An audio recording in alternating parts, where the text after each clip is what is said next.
Welcome to Madhu's world of happiness. তোমরা সবাই কেমন আছো? এই ব্লগটা বেশ কিছুদিন আগের এডিট করে মোবাইলে ফেলে রেখে দিয়েছিলাম, কিন্তু ভয়েস ওভার করার সময় পাচ্ছিলাম না। কিছুদিন আগে বৌদিকে ফোনে গল্পে গল্পে বলেছিলাম যে আমার খুব পায়েস খেতে ইচ্ছে করছে সিমুয়ের। ও আমাকে ফোনের মধ্যে প্রসেসিংটা বলে যে এইভাবে এইভাবে কর। প্রথমবার ট্রাই করাতে পায়েসটা টান টান হয়ে গেছিল, খুব একটা জুসি হয়নি। সেই মন খারাপের কাহিনীটা বৌদিকে ফোনেই জানাই, এবং তারপর যখন শিলিগুড়িতে আবার যাই আমি, তখন দেখি বৌদি আমার জন্য সিমুয়ের পায়েস বানাচ্ছে। দেখে অনেক খুশি হয়েছিলাম। কিছু জিনিস না চেয়ে পাওয়ার যে আনন্দটা, সেটা শুধুমাত্র আপনজনেরাই দিতে পারে। আর এখন বানাচ্ছিল দেশি ছোলার ঘুগনি। আর সেই দিন আমাদের মার্কেটে গিয়ে কিছু কেনাকাটা করার কথা ছিল। আমি বৌদিকেও বলেছিলাম যে আমাদের সাথে চলো, বলছে যে না, আদির পরীক্ষা আছে, আজকে তোরা যা, আমি অন্যদিন তোদের সাথে জয়েন করব। দেখো, ঘুগনিটাও হয়ে এসছে আর সিমুয়ের পায়েসটা কত জুসি হয়েছে। সকাল থেকে আকাশের অবস্থা একদম ঠিক ছিল। যখনই বললাম মার্কেটিং করতে যাব, তার 1 ঘন্টা পর থেকে বৃষ্টি নামা শুরু হয়ে গেল। এইরকম বৃষ্টি বৃষ্টি ওয়েদারে মার্কেটের মধ্যে ছাতা মাথায় নিয়ে বিধান রোড, সেস্টিলার মার্কেট, বিধান মার্কেটের ভেতরে ঘুরতে কিরকম লাগে তোমরাই বলো। মেইনলি গেছিলাম একটা দুপাট্টা কিনতে সেবক রোডের একটা দোকানে।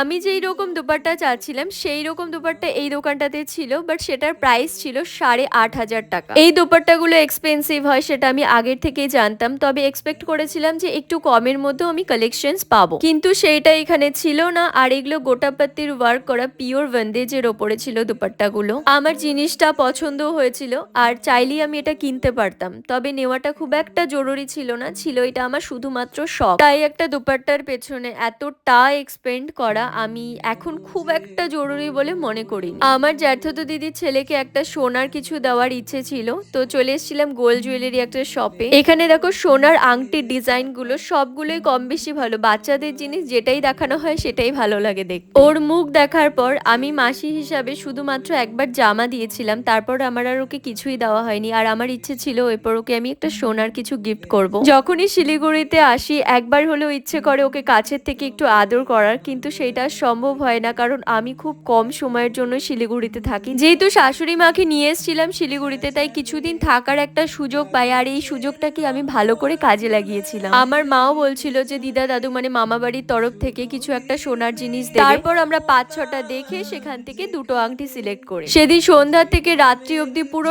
টানা বৃষ্টি হয়েছে এক নাগাড়ে। ফেরার সময় না বিধান রোডের সাইডে দেখবে রোড সাইড কুর্তাগুলো 350-400 টাকা করে বলছিল। এত ভালো হয় ওই কুর্তাগুলো, ভালো বলতে ওই রাফ ইউজের জন্য একদম পারফেক্ট থাকে, এছাড়াও 700-800 রেঞ্জেরও থাকে, কিন্তু আমার মনে হয় 300-350-400 টাকা ওই কুর্তাগুলো 5-6 মাস রেগুলার ইউজের পর আর ইউজ করা যায় না। আলিপুরদুয়ারে এই কুর্তাগুলোই না 600-650-700 টাকা চেয়ে বসবে। তো আমি মাকে বললাম কি, তুমি এখানে যখন আসছোই তো 2-3টা নিয়ে রেখে দাও। আমার শাশুড়ি মাকে দেখো, আমার মাকে দেখিয়ে দেখিয়ে নিচ্ছে। আমার বিষয়টা এত কিউট লাগছিল, দুজনে ডিসকাস করছিল, হ্যাঁ তোমাকে এটা ভালো লাগবে, এই সাইজটা একটু ছোট হবে, এই কালারটা তোমার উপর স্যুট করছে। 250 টাকা করে চাইছিল এই নাইটি গুলো। এত ভালো ছিল কাপড়টা, আমরা বেশ কয়েকটা নাইটিও এখান থেকে নিই। আজকেই যেহেতু দিদির বাড়িতে যাব, তো যাওয়ার আগে ভাবলাম একটু মিষ্টি নিয়ে যাই। একে তো আমি অনেক দিন পর যাচ্ছি, আর দ্বিতীয়ত আমার শাশুড়ি মাকে আমি প্রথমবার নিয়ে যাচ্ছি ওই বাড়িতে। আমার এতক্ষণ ধরেছে ওই বাড়িতে যাওয়ার জন্য যে এক্সাইটমেন্টটা কাজ করছিল, সেটা শুধুমাত্র ওই পুচকুটাকে আদর করার জন্য।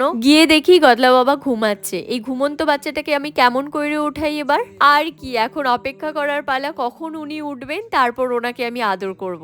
এরই মাঝে দিদির শাশুড়ির সাথেও কথা হয়, দেখা হয়, ওনার সাথেও কিছুক্ষণ আমরা বসে গল্প করি সবাই মিলে একসাথে। তারপর দিদি আমাকে জিজ্ঞেস করলো যে তুই র চা খাবি না তুই দুধ চা খাবি। তো আমি দুধ চা খুব একটা খাই না, অ্যাভয়েড করার চেষ্টা করি।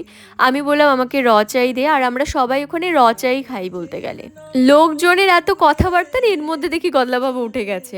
আর যে ওর নাম গদলা বাবা না, ওর নাম পৃথ্বীরাজ, ওর ডাকনাম রূপ। ওকে আমি আদর করে গদলা বাবা বলছি। তারপর আমাদেরকে মিষ্টি আর চপ, ভেজিটেবল চপ দিয়েছিল। তো আমি এখান থেকে একটা মিষ্টি আর একটা ভেজিটেবল চপ নিই। আর ওর মা মানে আমার দিদি বলছিল যে তুই রূপকে নিয়ে যে ভিডিও করবি, ওকে ঘুম থেকে উঠে একটু ভালো করে সাজিয়ে টাজিয়ে দে, তারপর তুই ভিডিও কর ওর সাথে।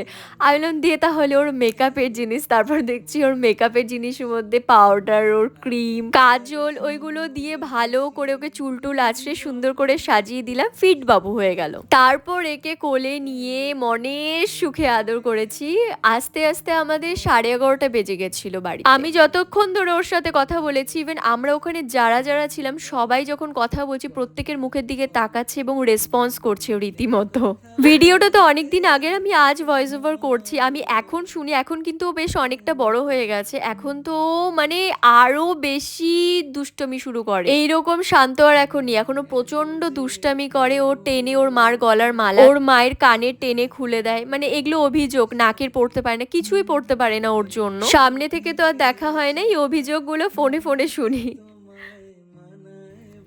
তো আজকের ভিডিওটা এতটুকুটাই, আসবো নতুন একটা ব্লগ নিয়ে। তোমরা সবাই ভালো থেকো। ভিডিওটা ভালো লাগলে একটা লাইক করো, কমেন্ট করো আর অনেক শেয়ার করো। আজকের মতো টাটা।